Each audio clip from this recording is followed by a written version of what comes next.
I never thought I'd be the kind of man telling a story like this. The kind of story where love turns into suspicion, and trust becomes a weapon. My name's Ethan Miller, and up until a year ago, I had what most people would call a perfect life. A stable job. A cozy little home in the suburbs of Portland. And a wife I thought the world revolved around, Claire. Claire wasn't just my wife. She was my best friend.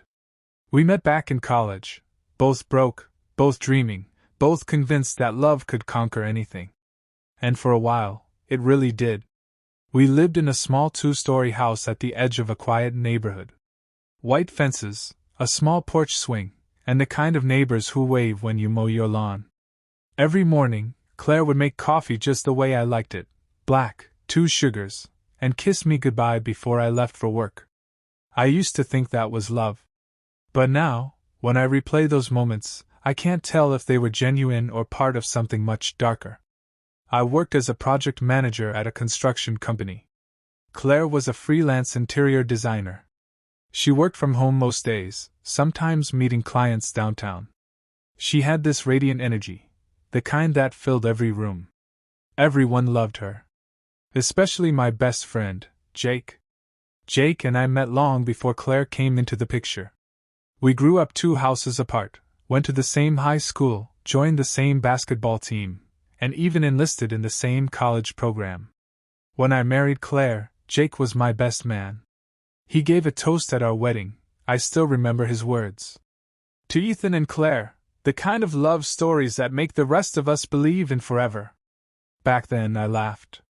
Now, that line feels like a curse. Jake was single, charming, and the life of every get-together. He'd visit often, sometimes unannounced, carrying beers and that mischievous grin.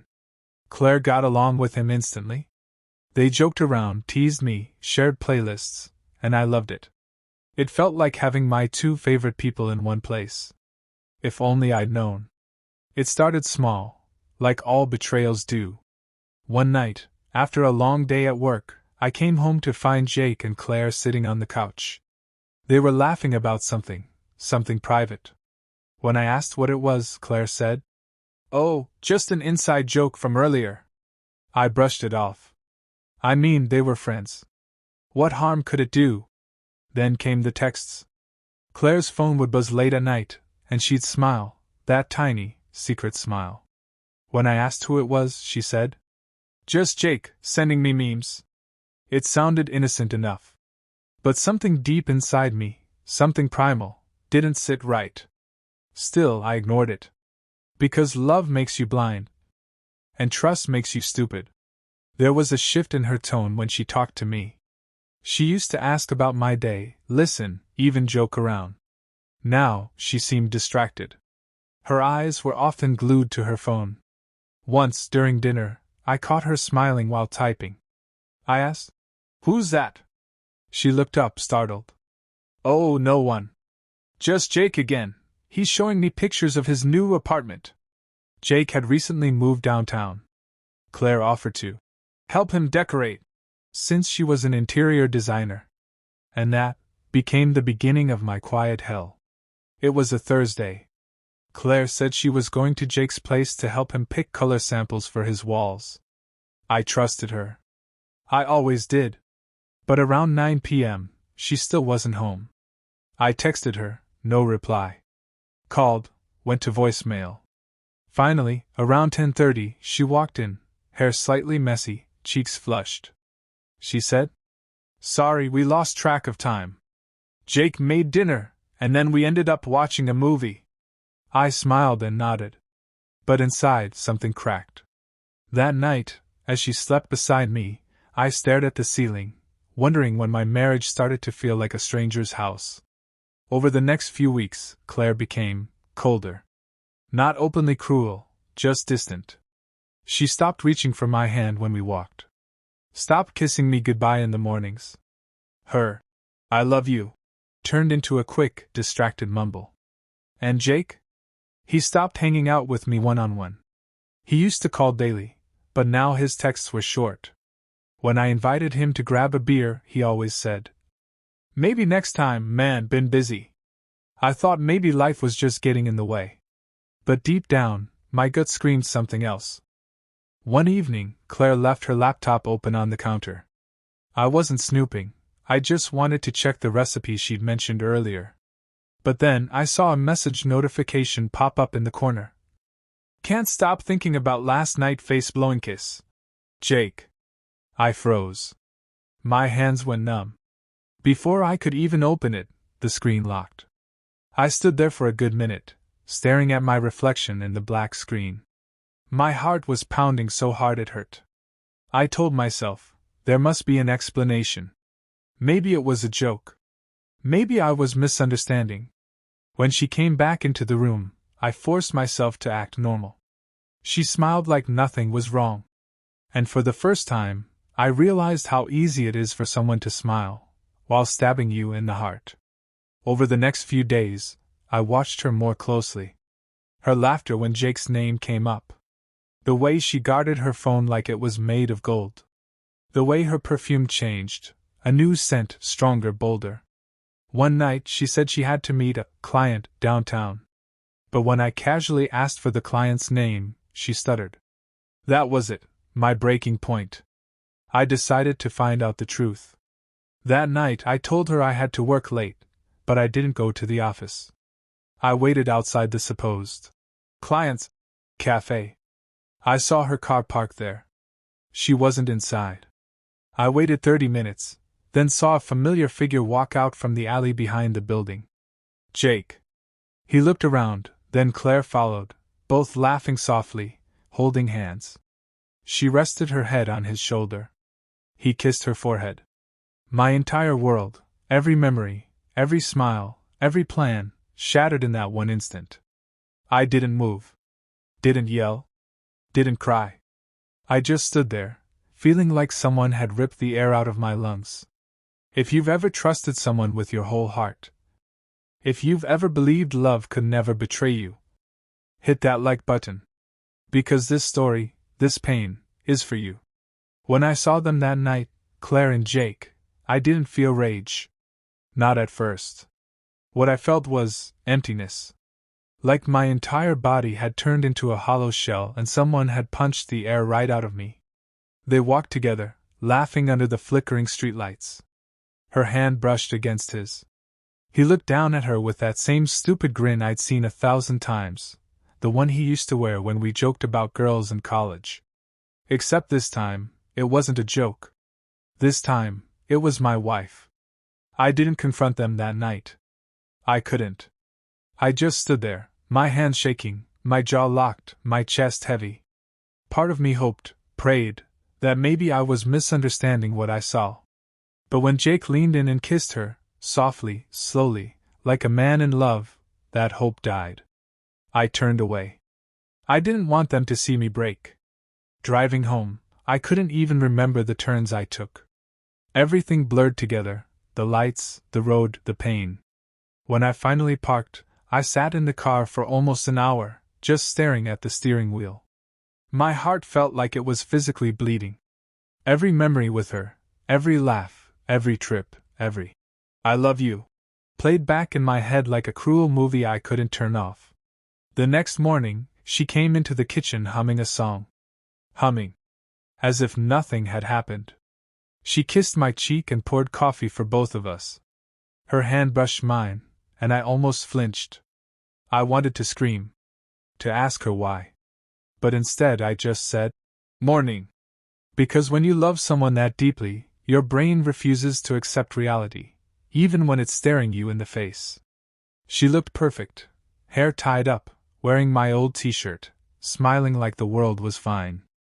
And that made it worse. Because I knew that same smile had been given to someone else the night before.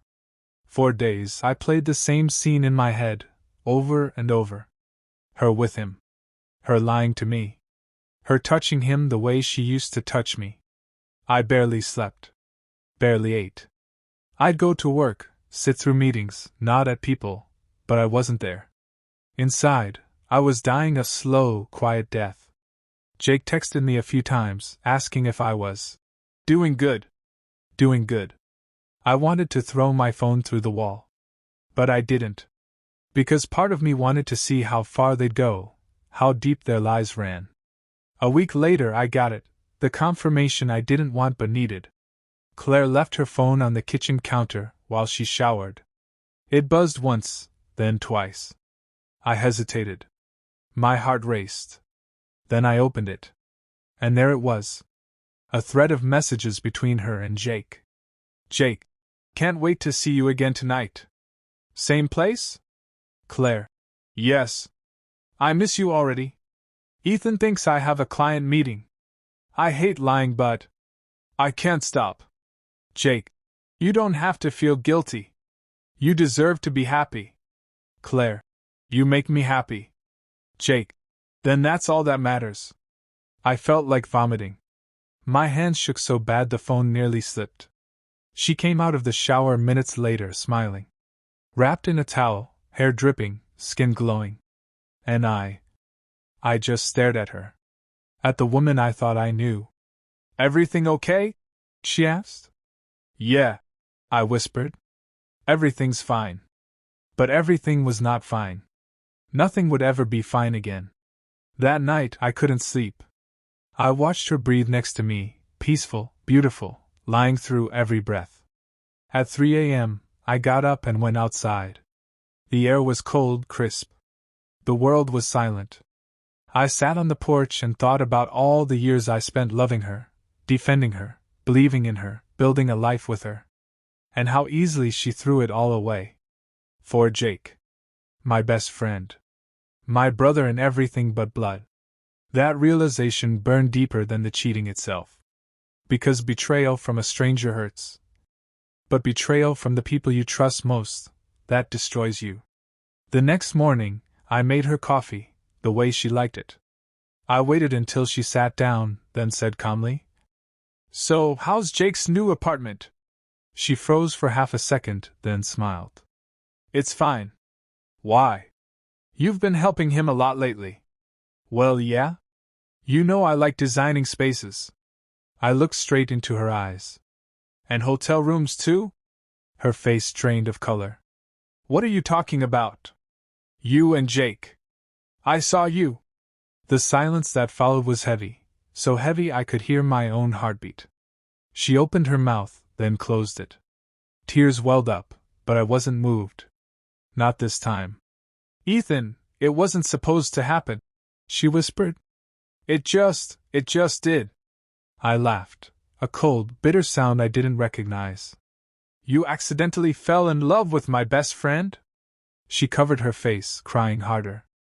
It started as friendship, I swear. We just connected. You were always busy with work, and I felt alone. So you filled that loneliness with him? I didn't mean to hurt you. But you did. Every single time you lied, every message, every touch, you killed something inside me. She sobbed quietly. But I just sat there, staring at the woman I no longer recognized. The next day, I called Jake. He didn't answer. So I drove to his place. When he opened the door, his face went pale. Ethan, man, listen. Don't. Just don't. I stepped inside. His apartment still smelled like her perfume. You could have had anyone, I said quietly. But you chose her. My wife. It wasn't like that. Then how was it, Jake? Explain it to me. Enlighten me. He ran a hand through his hair, pacing. I didn't plan it. I swear. It just happened. We spent time together, and one thing led to another. One thing led to another. I repeated, almost whispering. You mean you destroyed a 15-year friendship, for another thing? He didn't answer. He just stood there, head down, ashamed, or maybe just caught. You were my brother, I said. And you knew how much I loved her. I'm sorry, Ethan. I really am. I looked at him for a long time. And then I said the words I didn't even know I had in me. I forgive you. He looked up, confused. What? Yeah. I forgive you. Because you're already cursed, both of you are. You just don't know it yet. And I walked out. For the first time, I didn't look back. When I came home that night, Claire was packing a suitcase. She looked at me with red eyes and trembling lips. "I'm leaving," she whispered. "You deserve better." "Yeah," I said quietly. "I do." She stopped at the doorway, looked back one last time, and said, "I never stopped loving you, Ethan. I just lost myself." "No," I replied softly. "You didn't lose yourself. You gave yourself away." The door closed. And the silence that followed was the loudest sound I'd ever heard. You think the worst part is finding out. But it's not. The worst part is waking up the next morning and realizing you still love them, even after they've burned everything to the ground.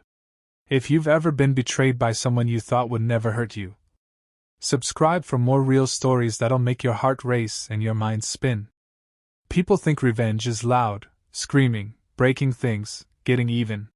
But real revenge is quiet. It's patience. It's watching the people who hurt you destroy themselves with the choices they made. After Claire left, the house felt like a museum of ghosts. Every corner had a memory. Every wall had laughter trapped inside it. I tried to erase her, deleted her number, hid our wedding photos, threw away the mug she loved. But her absence was louder than her presence ever was. I'd sit in the dark some nights, wondering how long it would take for the pain to fade. Weeks? Months? Maybe never. The days blended together. Wake up. Go to work. Come home. Stare at the same walls. My coworkers noticed. My boss said I looked like I'd seen a ghost. Maybe I had. Because the man I used to be, the man who loved, trusted, and believed, was dead. Then, one night, I saw something that changed everything. It was almost midnight. I got a message from an unknown number. "Hey, Ethan. I think you should know what's really going on." There was a link attached. Curiosity overpowered exhaustion. I clicked it, and it opened a private social media account. Photos. Videos. Claire and Jake. Together. Trips, dates, weekends. And captions like, "Finally free to love who we want." I felt that same old anger rise. But it didn't hurt the same way this time. It felt cold. Controlled. That was the moment I decided. I wasn't going to let them destroy me. I was going to rebuild myself, and take back everything they tried to steal. See, revenge doesn't have to be violent. Sometimes, the sweetest revenge is success. Becoming the man they never thought you could be, the one who doesn't need them to survive. I started small. I hit the gym every morning at 6 a.m. At first, it was just a distraction, a way to burn off the anger. But slowly, I began to feel alive again. I focused at work, took extra projects, earned a promotion. People noticed. I wasn't the broken man anymore. I was sharper. Stronger. Quietly dangerous in the way only healed men can be. And while I built myself up, I started watching Jake and Claire's new, perfect, world crumble. It started with whispers. Mutual friends told me Jake lost his job, too many missed deadlines, drinking problems. Then I heard they were fighting constantly. Claire called me one night, out of the blue. Her voice trembled. "Ethan, can we talk?" I hesitated, then said, "About what?" I made a mistake. I thought I wanted something else, but Jake, he's not who I thought he was." I smiled, the first genuine smile in months. "Claire, you didn't make a mistake. You made a choice. And now you're living with it. Please, Ethan. I never stopped loving you. Then why did you stop respecting me?" She went silent. I hung up. And for the first time, I felt peace. A few weeks later, Jake reached out. Said he wanted to make things right. He asked if we could meet. Like old times. I agreed, but not for old times. For closure. We met at a local bar, the same one where we used to watch games. He looked terrible. Tired eyes. Shaky hands. The glow that used to make everyone laugh was gone. "How've you been?" he asked, forcing a smile. "Better than ever," I said honestly. He sighed. Things with Claire, they're bad, man. She blames me for everything. She's not wrong. Yeah, but I didn't think it would end like this. I leaned in. Jake, here's the thing about betrayal. You think it brings happiness, but all it really brings is rot. You two built your love on lies. And lies always collapse. He didn't answer. He just stared at his drink. That silence, that guilt eating him alive, was all the revenge I needed. Months passed. I had moved on, new routine, new life. Then, one afternoon, I got an envelope in the mail. No return address. Inside was a single photograph. Claire and Jake. Sitting in a hospital waiting room. On the back, a note in Claire's handwriting. He's sick. Please forgive us. I stared at it for a long time. Jake looked pale. Weaker. For a moment, the anger inside me softened. I didn't wish pain on anyone, not even him. But then I realized. Forgiveness wasn't for them. It was for me. A few weeks later, I went to the hospital. Jake was there, frail, hooked to N4. Claire sat beside him, eyes red and tired. When she saw me, she gasped. Ethan, you came. Yeah, I said quietly. I just wanted to see if there was anything left to say. Jake looked up, weakly smiling. I deserve whatever you want to say, man. I nodded. No, Jake. You already said enough, when you chose her. He looked down. I continued. But I'll tell you something. You taught me what real strength is. Because you both broke me, but I built myself back stronger. And no one can take that from me again. Claire started crying. Ethan, please, can we ever? No. Some things you don't rebuild. Some things you just learn from. I turned and walked away. This time, I didn't look back either. Life after betrayal isn't easy, but it's possible. I sold the old house, moved to a new city, started over. Got therapy. Started running a side business in property design, funny enough, inspired by what Claire used to do. And little by little, I found peace. One evening, while walking home, I saw a couple laughing under the same kind of streetlight where I'd once seen Claire and Jake. But this time, it didn't hurt. It just reminded me how far I'd come. 6 months later, a mutual friend told me Claire had left Jake. Turns out, his illness wasn't life-threatening, but their relationship was. She caught him cheating. With someone else. And in that moment I realized. I didn't need revenge. Karma had done the job for me. You can't build happiness on the ruins of someone else's trust. Eventually, the cracks show. And they did. Now, when people ask if I still believe in love, I say yes. But I also believe in boundaries. In self-worth. In walking away from people who treat your loyalty like it's disposable. Because the truth is, the best revenge isn't hurting them back. It's becoming untouchable. If you've ever been betrayed, if you've ever had to rebuild yourself from ashes, remember this. You are not what they did to you. You are what you became after. So rise. Forgive. And move on, not because they deserve peace, but because you do. Share this story if you believe karma always finds its way back. Because it does. Every time.